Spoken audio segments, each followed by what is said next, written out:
Hi friends, welcome to my channel. ఈరోజు కొంచెం డిఫరెంట్గా అనిపించింది కదా గేమ్ అయితే. 6th episode. ఇక యష్ వాళ్ళు గేమ్ ఫస్ట్ స్టార్టింగే యష్ వాళ్ళతో గెలిచిన గేమ్ స్టార్ట్ అయిపోయింది. అంటే ఇందులో నిఖిత మన నైనిక వాళ్ళు గెలిచారు. ఆ గేమ్ వచ్చేసి మనకు రింగ్ గేమ్. ఈసారి రింగ్ గేమ్లో వచ్చేసి రూల్స్ అండ్ రెగ్యులేషన్స్ ఒకలాగా ఉన్నాయి, వీళ్ళ ఆడిన తీరు ఒకలాగా ఉందేమో అనిపించింది. కానీ తర్వాత వీళ్ళ డిస్కషన్స్ విన్న తర్వాత ఓకే, అంటే వాళ్ళు ఆడింది ఏంటంటే స్ట్రాటజికల్గా ఆడారు. కాబట్టి నెక్స్ట్ గేమ్కి ఇంకొక వాళ్ళు కూడా స్ట్రాటజికల్గానే ఆడారు. ఓకే, మీరు స్ట్రాటజికల్గా ఆడారు కాబట్టి మేము కూడా ఒక స్ట్రాటజికల్గానే ఆడతామని చెప్పేసి ఇట్లా గేమ్ స్టార్ట్ అయిపోయింది. మొత్తానికైతే ఈ రింగ్స్ గేమ్లో అయితే వీళ్ళేమో హెడ్ మించి తీసి బాడీకి టచ్ చేసి మళ్ళీ ఇంకొకరి దానికి పంపించారు. అయితే బిగ్ బాస్ చెప్పిన రూల్ ప్రకారం అయితే రింగ్ తీసుకోవాలి, మనకి ఏంటి బాడీకి టచ్ అవ్వాలి, కానీ హ్యాండ్స్ నుంచి కిందకి పెట్టకూడదు. సో వర్కౌట్ అయితే అయిపోయింది. కానీ 2 ఫౌల్స్ అయినాయి. మన నైనిక వాళ్ళది టీంలో, వీళ్ళ టీంలో ఒక ఫౌల్ అయింది. బట్ దాన్ని కన్సిడర్ చేయలేదు. కానీ ఎవరైతే ముందుగా వేశారో వాళ్ళే చెప్పండి అని బిగ్ బాస్ చెప్పడంతో నిఖిల్ మొత్తం కంప్లీట్ చేయలేకపోయాడా, అంటే వర్డ్ మొత్తం కంప్లీట్ చేయలేకపోయాడా, ఎవరు గెలిచారనేది నిజంగా చెప్పలేకపోయాడా, లేకపోతే పార్షాలిటీగా చూపించాడామో అనుకున్నాను. బట్ అది కూడా రాంగ్ అనిపించేసింది. అంటే నేను ఫస్ట్ చూసినప్పుడు ఒకలాగా అనుకున్నాను, బట్ ఇంకోలాగా అయిపోయింది. అంటే ఒక గేమ్ ఒకరికి ఇంకొకరికి గెలిచారు కాబట్టి వాళ్ళ టీం వాళ్ళు అలా మాట్లాడడంలో తప్పు లేదు. బట్ చూసిన వాళ్ళకి కూడా అట్లా అనిపించేసింది ఫస్ట్ గేమ్ చూసిన తర్వాత. కానీ తర్వాత మైండ్ అయితే చేంజ్ అయిపోయింది నాకైతే. అయితే నిఖిల్ అనేవాడు స్టాండర్డ్గా ఉన్నాడు అని ఒక్కటైతే క్లారిటీ అయితే వచ్చింది. అయితే దాని గురించి చాలా డిస్కషన్స్ అయ్యాయి. అంటే ఇట్లా చేయొచ్చు కదా అని చెప్పేసి వాళ్ళు కొంచెం వెటకారంగా కూడా యష్ చేసింది. బట్ దాన్ని కూడా తీసుకున్నారు, వీళ్ళు తీసేసుకొని అలా ఎటకారం చేయకూడదు అని చెప్పేశారు. ఇక తర్వాత ఈ డిస్కషన్స్ ఉండగానే ఇంకొక గేమ్ కూడా స్టార్ట్ అయిపోయింది. ఆ గేమ్లో యష్ వాళ్ళు గెలిచారు. అయితే ఇళ్ళకెళ్ళి ఎవరిని తీసుకుంటారు అని చెప్తే గ్రూప్ మొత్తం డిస్కషన్ చేసేసి సోనియాని తీసుకున్నారు. ఇది అంటే మధ్యాహ్నమే తెలిసింది కానీ సోనియాని తీసుకున్న విషయం. బట్ అది తీసుకుంటే మాత్రం నాకైతే కొంచెం అది అట్లా అనిపించింది అన్నాడు, అరే సోనియాని తీసుకోవడం ఏంటి అని. సో నేను వెళ్ళి ఆల్రెడీ దీని గురించి ముందే డిస్కషన్ చేసింది సోనియా. తీసుకుంటే నన్ను కనుక తీసుకుంటారా ఏమో, అంటే నువ్వు వెళ్ళిపోవు అని చెప్పేసి నిఖిల్ కొంచెం, ఎందుకంటే ఈమె మాట్లాడే మాటలు డిఫరెంట్గా ఉంటాయి కాబట్టి వేరే వాళ్ళు దాన్ని తట్టుకోలేరేమో అనుకొని ఈయన అనుకున్నాడు. కానీ ఇక్కడ ఏం జరిగింది, మొత్తానికైతే టీంలో నుంచి చేంజ్ అయిపోవడం జరిగింది. ఇక్కడ టీం గెలిచింది కాబట్టి ఏం చేశారు, ఇది పెద్ద టీం కాబట్టి డ్రాగన్ ఫ్లై రూమ్ తీసుకోమన్నారు. అంతేకాదు ఒక కీని పంపించారు. ఈ కీని జాగ్రత్తగా ఉంచుకోండి అని కూడా పంపించారు. సో ఆ కీ ఏంటి అనేది మనకేంటంటే రూమ్లోకి వెళ్ళేటప్పుడు ఏంటంటే ముందు ఒకటి అది ఉన్నది అన్నట్టు, అక్కడికి పోకుండా ఒకటి పెట్టేశారు. దాన్ని తీసేయమని చెప్పారు. అంటే అడ్డుగా పెట్టుకున్నప్పుడు ప్లాంక్ని పెట్టేశారు. ఆ ప్లాంక్ని తీసేయమన్నారు. ప్లాంక్ తీసేసినాక అందరికి కలిసి ఒకలాగా పోతాం అనుకున్నా కానీ అది వీలు కాలేదు. ఒక్కొక్కరిగా లోపలికి పోయారు. తర్వాత బిగ్ బాస్ నుంచి కీ వచ్చింది. ఆ కీని జాగ్రత్తగా ఉంచుకోవాలి, అది ఆ బాధ్యత మీదే అని చెప్పారు. సో ఆ కీని జాగ్రత్తగా ఎవరు ఉంచుకుంటారు, ఎలా ఉంచుకుంటారో, దాని దొంగతనం జరుగుతుందా లేదా అనేది రేపటి ఎపిసోడ్లో తెలిసిపోతుంది. నాకు తెలిసైతే ఇది కరెక్ట్ అయితే వీళ్ళు స్ట్రాటజీ యూజ్ చేసేది ఉంటే ఆ కీని వీళ్ళు దొంగతనం చేయాలి.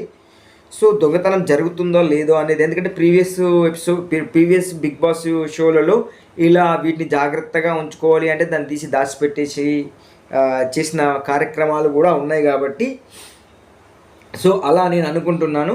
ఇక తర్వాత వీళ్ళకు పెద్ద టీం కాబట్టి డ్రాగన్ ఫ్లై ఇచ్చారు. మిగతా వాటిలను జీబ్రా అన్న ఇంకోటి పికాక్ రూమ్లను ఎవరైనా తీసుకోవచ్చు అంటే ఇదొకరు పంచుకున్నాక తర్వాత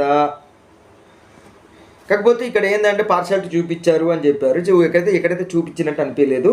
సో నెక్స్ట్ ఏంటంటే మణికంఠ కొంచెం మన మనుషుల లోకానికి వచ్చినట్టు అనిపించింది. ఎందుకంటే మనకు ఆదిత్య ఓం గారిని ఇమిటేట్ చేశాడు, చాలా బాగా కరెక్ట్గా చేశారు. ఇక తర్వాత ఏంటంటే వీళ్ళకి నిద్రలు రాక ఏదేదో మాట్లాడుకుంటూ పోతున్నారు. సో అది అక్కడికి అయిపోతుంది. ఇక తర్వాత ఇంకేమేంటంటే ఇక్కడ ఫస్ట్ గేమ్ అయిపోయినాక తర్వాత గుడ్ మార్నింగ్ సాంగ్ వచ్చింది. గుడ్ మార్నింగ్ సాంగ్ తర్వాత ఇవన్నీ ఇటుకల గేమ్ వచ్చేసింది. అది తర్వాత ఇక జెండాలు తయారు చేయమని చెప్పేసి బిగ్ బాస్ వీళ్ళకి ఒక టాస్క్ ఇస్తే ఒక్కొక్కరు ఒక్కొక్క జెండా తయారు చేసేసారు. అఖండ అనే పేరుతో యాష్ వాళ్ళు తయారు చేశారు. దాని వాళ్ళకి ఒక ఫ్లాగ్ను కూడా తయారు చేసుకున్నారు. తర్వాత అంతులేనిది అని చెప్పేసి అంతులేని వీరులు అని చెప్పేసి మన నైనిక వాళ్ళు కెరటాలు అని చెప్పేసి, అంటే ఇక్కడ ఒక్కొక్కటి ఇక్కడ అయితే ఇన్ఫినిటీ సింబల్తోని ఫీలింగ్ పక్షిని చేసుకున్నారు నైనిక వాళ్ళు. వీళ్ళు కెరటాలు అని చెప్పేసి సముద్రం యొక్క కెరటాలను పెట్టేసుకున్నారు. అయితే వీళ్ళు అఖండ అని చెప్పేసి బుల్ యొక్క, అంటే మేము దూసుకెళ్తున్నామని చెప్పేసి ఈ విధంగా చెప్పిన తర్వాత వీళ్ళందరినీ కన్ఫెషన్ రూమ్కి తీసుకురమ్మన్నారు. యష్ను, నైనికను, మన నిఖిల్ను. వచ్చినాక కన్ఫెషన్ రూమ్లో మీకు అతిపెద్ద యష్కు ఒకటి అవకాశం ఇచ్చారంట. మీకు పెద్ద ఉన్నది కాబట్టి, అంటే పెద్దగా టీం ఉంది కాబట్టి, గెలిచారు కాబట్టి మీకు ఒక ఛాన్స్ ఇస్తున్నాము. ఈరోజు మీ టీం మెంబర్స్ ఎవరు పని చేయాల్సిన అవసరం లేదు అన్నారు. బట్ ఇక్కడ కొంచెం వినండి, పని చేయాల్సిన అవసరం లేదు అన్నారు కానీ పని చేయకూడదు అని మాత్రం చెప్పలేదు. సో ఇది కొంచెం మైండ్లో పెట్టేసుకోండి, తర్వాత మనం దాని గురించి చేద్దాం. ఇక ఇక్కడ ఏం చేసింది, యష్ అనేది చిన్న పొరపాటు చేసింది. ఇప్పుడు కుకింగ్ సెక్షన్ వచ్చేసి మన నిఖిల్ టీంకి ఇచ్చేశారు. అందులో ముగ్గురే ఉన్నారు కాబట్టి వాళ్ళకి ఇచ్చేశారు. అది ఇచ్చేటప్పుడు వాషింగ్ కూడా ఇచ్చేది ఉంటే బాగుండేమో అనిపించింది. అంటే విజిల్స్ వాష్ చేయడం దాన్ని వాళ్ళకి ఇచ్చేది అంటే బాగుండేది. కానీ మిగతా అన్నీ ఒక కుకింగ్ ఇచ్చేసి విజిల్ వాషింగ్, క్లీనింగు, తర్వాత బాత్రూమ్ క్లీనింగు, మొత్తం టోటల్ క్లీనింగ్ సెక్షన్ మొత్తం వాళ్ళకి అప్పచెప్పారు. బట్ ఇక్కడ ఏంటంటే విజిల్ వాషింగ్ను తీసి వాళ్ళకి పెట్టేసి అంటే కుకింగ్, విజిల్ వాష్ ఇవి రెండింటిని పెట్టేసి మిగతాది వీళ్ళకి పెట్టేస్తే పెద్ద ప్రాబ్లం లేకుండా, అంటే కిచెన్ వీళ్ళకి ఇచ్చాము, క్లీనింగ్ మీకు ఇచ్చేసాము అని చెప్పుకునేటట్టు ఉంటుంది. బట్ దీనికి పెద్ద ఫీల్ అయిపోయారు ఎవరు. తర్వాత ఏంటంటే అలా పెట్టలేదు, ఒకటి పొరపాటు చేసింది. అయితే నేను బయటకు వచ్చేసి ఈ విషయం చెప్పినాక నైనిక అంటుంది, నేను తనను తీసుకొని పొరపాటు చేశాను అని. పొరపాటు చేసుడేంటి, ఇది టాస్క్ వచ్చినప్పుడు వాళ్ళు యూటిలైజ్ చేసుకుంటున్నారు. తర్వాత వీళ్ళకు కీ వచ్చిందాక ఇష్టం ఉన్నట్టు ఆడారు. బట్ ఇది ఇక్కడ ఓవర్ యాక్షన్ చేశారేమో అనిపించేసింది. ప్రతిదీ ఓవర్ యాక్షన్ చేశారు. ఇంకా ప్రతిదీ ఓవర్ యాక్షన్ చేశారు అనిపించేసింది. ఎందుకంటే వాళ్ళు కూల్ డ్రింక్ తీసుకొచ్చుకొని అందులో పడేశారు, డస్ట్బిన్లో పడేసింది ప్రేరణ పడేసిందాక నువ్వెందుకు పడేసావు అని చెప్పేసి ఇక్కడ పృథ్వీ అంటే తీసుకొచ్చి మళ్ళీ సింకు కడబెట్టింది. ఇదైతే అన్ఫేర్ అనిపించింది, అంటే ఓవర్ యాక్షన్ చేయాలనిపించింది. తర్వాత తాగిన వాళ్ళు కనుక ఊగినట్టు ఊగడం ఇలాంటివన్నీ కొంచెం ఓవర్ యాక్షన్గా చేసేసారు. ఇక తర్వాత ఇలా జరిగినాక అసలే వీళ్ళు ఓడిపోయిన ఫ్రస్ట్రేషన్లో ఉన్నారు. ఇక వీళ్ళు గెలిచి అన్ని పిచ్చిగా చేసేసి వాళ్ళకి ఇంకా ఫ్రస్ట్రేషన్ తీసుకొచ్చారు. బట్ మిగతా వాళ్ళందరూ కూల్గా ఉన్నారు. కానీ ఇక సీతకు ఆగబుద్ధి కాలే.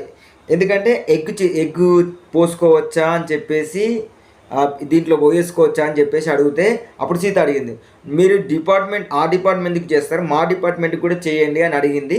సో దానివల్ల కొంచెం చిన్నగా స్టార్ట్ అయింది, అది కాస్త పెద్ద లొల్లిగా అయిపోయింది. బట్ ఇక్కడ ఉన్న దాంట్లో నాకైతే సీతది కరెక్ట్ అనిపించింది. మరి మీకేమనిపించిందో కింద కామెంట్ చేసేయండి. సీత అడిగిన దాంట్లో ఇప్పుడు ఏంటంటే మీరు వర్క్ చేయకూడదు అంటే ఒకరికి హెల్ప్ చేశారంటే నెక్స్ట్ వాళ్ళకి కూడా హెల్ప్ చేయాలి. కానీ సీతది అడిగింది కరెక్టే, కానీ అడిగిన విధానం కరెక్ట్ కాదేమో అనిపించింది. సీత పర్ఫెక్ట్గా అడిగింది, కాకపోతే అది ఏంటంటే ఆ పిచ్ అనేది చాలా పెద్దగా చేసేసుకొని ఆ విధంగా గడ వరకు ఈయన ట్రిగర్ అయిపోయి నేను చేయను ఏం చేసుకోపో, ఇష్టం ఉన్న కాడ చేసుకోపో అని చెప్పేసి మాట్లాడిండు. కాకపోతే ఏంటంటే నేను అంత హ్యుమానిటీ లేనోని కాదు, అక్కడక్కడ మూలలు కనిపించినాయి, అవి కూడా తీసుకొచ్చి నేను ఇందులో వేసాను ఇవన్నీ చెప్తున్నాడు. సో ఏదైతే ఏమైంది కానీ మొత్తానికైతే అక్కడ గొడవ అయితే పెద్దగా అయిపోయింది. ఇదైతే వాటి ముఖ్యమైన విషయాలు ఇవే వాటికి. ఇది ఈరోజు బిగ్ బాస్ రివ్యూ. నా రివ్యూ కనుక నచ్చినట్లయితే లైక్ చేయండి, నా రివ్యూస్ని అందరికీ అందేలాగా షేర్ చేయండి, మా ఛానల్లో ఖచ్చితంగా సబ్స్క్రైబ్ చేసుకోండి. Thank you.